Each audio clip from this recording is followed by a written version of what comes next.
হে নবী, যদি কোনো কথার ওপর তোমার আশ্চর্যান্বিত হতে হয়, তাহলে আশ্চর্য হবার মতো বিষয় হচ্ছে তাদের সে কথা যখন তারা বলে, একবার মাটিতে পরিণত হবার পরও কি আমরা আবার নতুন জীবন লাভ করব?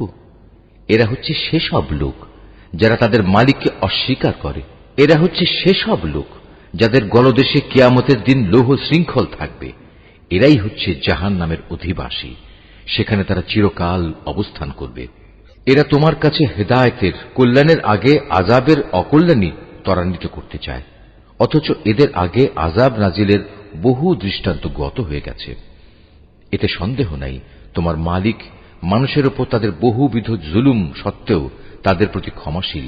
কিন্তু তোমার মালিক শাস্তি দানের বেলায়ও কঠোর।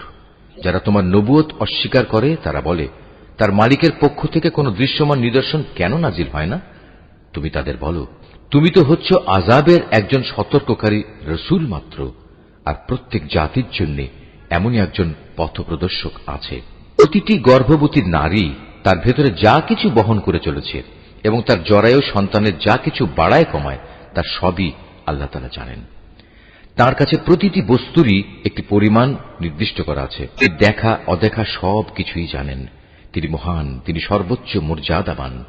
তোমাদের মাঝে কোনো লোক আস্তে কথা বলুক কিংবা জোরে বলুক, কেউ রাতের অন্ধকারে আত্মগোপন করে থাকুক কিংবা দিনে আলোর মাঝে বিচরণ করুক, এগুলো সবই তার কাছে সমান। মানুষ যে অবস্থায় থাক না কেন, তার জন্য আগে পেছনে একের পর এক আসা ফেরেশতার দল নিয়োজিত থাকে। তারা আল্লাহর আদেশে তাকে হেফাজত করে। আল্লাহ তাআলা কখনো কোনো জাতির অবস্থার পরিবর্তন করেন না।